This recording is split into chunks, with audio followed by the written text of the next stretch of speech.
জুলাই আন্দোলনের অন্যতম হটস্পট ছিল রাজধানীর উত্তরা, যেখানে শিক্ষার্থীদের সঙ্গে আন্দোলনে যুক্ত হয় সর্বস্তরের মানুষ। হাসিনার রক্তচক্ষু উপেক্ষা করে রাজপথে ঢাল হয়ে একদফা আন্দোলনকে ত্বরান্বিত করে ছাত্র জনতা।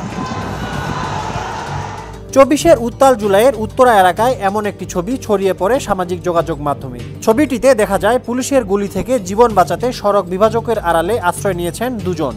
জুলাইয়ের ভাইরাল হওয়া এই ছবির দুই ব্যক্তির মধ্যে একজন হলেন মোহাম্মদ রায়হানুল্লাহ। সেদিন উত্তরায় চোখের সামনে নির্বিচারে ছাত্রদের উপর গুলির ঘটনা এখনো ভুলতে পারেননি এই তরুণ। যখন আমি পড়েছিলাম তখন গুলিবিদ্ধ অবস্থায় দেখছেন হাতে গুলি, রক্ত তো লেগেছিল। তখন ওই রাস্তায় পুরো রাস্তা ফাঁকা হয়ে গেছিল, এত পরিমাণে গুলি বর্ষণ, টিয়ার শেল। তখন আমার একটা কথাই মনে আসতো যে মরলে বীরের মতো মরব। আজ আমরা কথা বলবো সেই মোহাম্মদ রায়হান মোল্লার সঙ্গে, শুনবো সেদিন ঠিক কি ঘটেছিল। 19 জুলাইয়ের ঘটনা, রোজ শুক্রবার। ওই দিন তো ইন্টারনেট, তারপরে সোশ্যাল মিডিয়া ব্ল্যাকআউট ছিল। ওই দিনে যখন সকালে আমরা রাস্তা ব্লক করার পরে যখন 18 জুলাই যে নির্মমভাবে হত্যাযজ্ঞের পরেও কিছু অবৈধভাবে ছাত্রদেরকে ধরে নিয়ে যায়, ওদেরকে ছাড়াই নিয়ে আসার জন্য প্রথমে আমি একা যাই। একা যাওয়ার পরে তারপরে যাওয়ার পরে আরও কয়েকজন যাই, 4-5 জন যাওয়ার পরে আমরা বিভিন্ন বোঝানোর ট্রাই করার পরে দেখি যে তারা আমাদেরকে কথা শুনতেছে না। তো আমাদের কথা না শোনায় তখন ছাত্ররা থানার চারপাশে ঘেরাও দিয়ে ফেলে। মানে ওদের সাথে কথা বলার একটু পরেই ওরা পিছনে আগার সাথে সাথেই ওরা ফায়ারিং শুরু করে।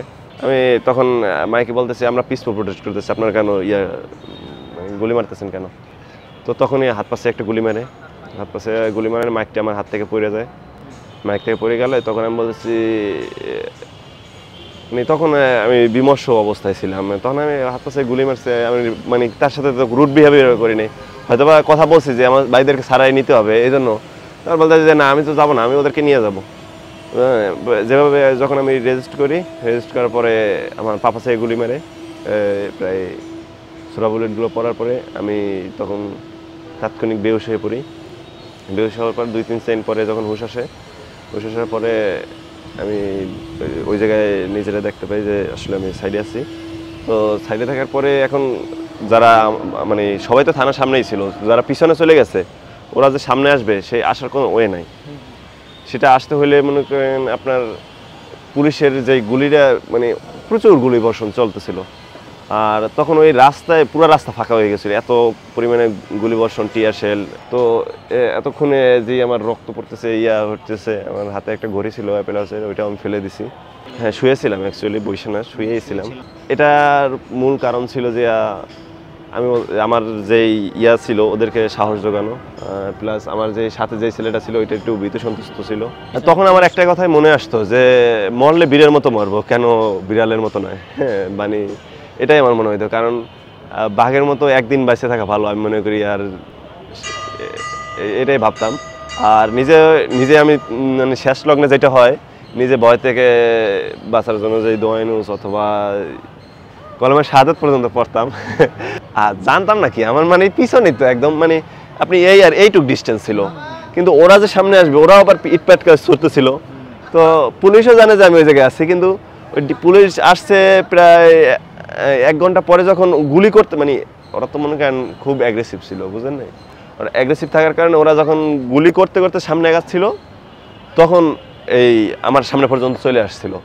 তখন আমার মনে করেন আঘাতটা একটু হয়েছে, তখন একটু পায়ে একটু এক পায়ে বোধ ফিরে আসছে, তখন আরেক পায়ে তো বোধ ছিল না, মানে গুলি খাওয়ার পরে হঠাৎ করে বোধ ছিল না। তখন এক পায়ে যখন বোধ ফিরে আসছে তখন ওই ছেলেটা আর আমি ওই ছেলেটার একটু হাত ধরছি, আর একটু হাত দিয়ে 2-3 ড্যাপ মানে পাড়া দিয়ে তারপরে পা দিয়ে সামনে চলে যেয়ে নিজে ঘুরিয়ে সাইডে গেছি। সাইডে যাওয়ার পরে কারা যেন আমার কয়টা ভাই বোনরা আর কি আমার কিচেন হসপিটাল নিয়ে গেছে, তখন আমার উঠছিল না। আপনার ওটার কয়েকটা অ্যাঙ্গেলের ছবি টবি আছে, ও জায়গায় পিছনে তো সাজোয়া যান, তারপরে সবগুলো দেখাই যাচ্ছে। যখন আমি পড়েছিলাম তখন গুলিবিদ্ধ অবস্থায় দেখছেন হাতে গুলি, রক্ত তো লেগেছিল, হাত পাশে গুলি পড়ছিল, তো হাতে রক্ত লেগেছিল, আবার পায়েও রক্ত লেগেছিল। তবে পায়ে রক্তটা আর কি তখনই হুট করে এই বুলেটগুলো পড়ছে, তো হুট করে এই রক্ত বের হয় না এগুলোয়। আমি 16 জুলাই থেকে শুরু করছি। 16 জুলাই উত্তরাতেই আন্দোলন শুরু করি আমরা। অমানবিক এর ভিতরে আচরণের ভিতরে আছে যে আমরা যেদিন প্রোটেস্ট করি 16 তারিখে প্রোটেস্ট করার পরে এই যে আমার এক বড় ভাই আছে আলামিন ভাই, তাকে বিভিন্নভাবে এনএসআই, তারপরে এনএসআই ডিজিএফআই বা তারপরে আছে যে পুলিশ, এই জায়গা থেকে বিভিন্নভাবে হুমকি দামকি দেওয়া হয়। তারপরে বলা হয় যে মানে যাতে আমরা আন্দোলনে প্রোটেস্টে যাতে না যাই, আর আমরা যাতে প্রোটেস্টে অন্যান্য ছাত্রদেরকেও নিরুৎসাহিত করি, এটার জন্য অনেক চাপ দেয়।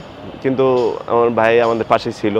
আমার পরিবার জানতো, পরিবারে আসলে একটা ভয় কাজ করতো যে আসলে এরকম আন্দোলনে আর যে জায়গায় প্রকাশ্যে সরকারের বিরুদ্ধে এ জায়গায় জীবন মরণের লড়াই যাইতেছে, মানে পরিবার এক কথা উৎসাহ দিত, আবার তার ভয়ে আবার বলতো যে নিজেকে সেভ রেখেও নিজে ওইভাবে ইয়া করো, বুঝছেন, এভাবে বলতো। তো পরিবারকে সব জিনিস জানাই অনেক কিছু করা যায় না, এটা হচ্ছে বাস্তবতা। এটা তো প্রতিনিয়তই মনে হইতো, কারণ আজকে বের হচ্ছি যে বাসায় ফিরে যাব, এটা তো মনে হইতো না। কারণ যখন আমরা আসতাম তখন মানে সবার লাশ, মানে মৃত যেই গুলিবিদ্ধ অবস্থায় যে আমার সামনে, এই যে আরও কয়েকটা ভিডিও আছে জুলাই রেগুলেশন অ্যালায়েন্সের কাছে, মানে আমার সামনে আমার মানে পাশায় গুলি মারছে, আমার ছোটো ভাইটা এভাবে ধাক্কা দিয়ে এভাবে যাইতেছে, চোখ পাশায় গুলি পড়ছে। না, আমাদের পিছু টান ছিল না। আর আমি বলছি, আমাদের ছিল যে সত্যের প্রতি আত্মবিশ্বাস, আমাদের ছিল যে মানে ওদের তো রাষ্ট্রযন্ত্র পুরোটাই ওদের হাতে ছিল, আওয়ামী হানাদার বাহিনীর কাছে। আর আমাদের কাছে ছিল সত্য, আমাদের কাছে ছিল বৈষম্যহীন বাংলাদেশ গড়ার প্রত্যয়।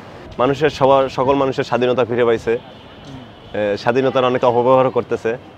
তবে একটা জিনিস রিয়েলাইজ করছি যে স্বাধীনতা অর্জনের চেয়ে স্বাধীনতা রক্ষা করা বড় কঠিন। স্বাধীনতা রক্ষা করতে যেই পরিমাণে বাধা বিঘ্ন আসতেছে, এটা খুবই দুঃখজনক। আর আমাদের বিচার সংস্কার এটা এখনো হয় নাই, এই জন্য আমরা হতাশ। আম্মু কান্না করে দিছে, মানে হাউমাউ করে কান্না করে দিছে। তো আমি ওইভাবে তাদেরকে মানে আমি তো সাহস দিতাম, কি হয়েছে, এটা তো আসলে কিছু হয় না, ছেলে মানুষের এগুলো কি হয়। সেই সময়টায় এই যে আমাদের যখন গুলি মারছিল, তখন এই ছোড়া বুলেটগুলো আপাতত আছে, ছোড়া বুলেটগুলো এই যে ফোনের ভিতরে আছে, এই যে দেখা যায়, দেখেন এই একটা ছোড়া বুলেট, এই একটা ছোড়া বুলেট, এই একটা ছোড়া বুলেট, আরও অনেকগুলো ছিল, প্রায় 7-8টার মতো, 10-12টার মতো ছিল। আম্মু উঠে রাখছে স্মৃতি হিসাবে রেখে দেওয়ার জন্য। তো মানে যেই আমাদের যেই অত্যাচারটা আর নিপীড়নটা করছে, এর একটা দৃষ্টান্ত প্রমাণ এখনও বিদ্যমান, কিন্তু আমরা এখনও সংস্কার দেখি নাই, এখনও বিচার পাই নাই আমাদের। এটা খুবই দুঃখজনক। আমরা চাই যে এটা অনতিবিলম্বে সংস্কার এবং বিচার, তারপরে নির্বাচন হোক।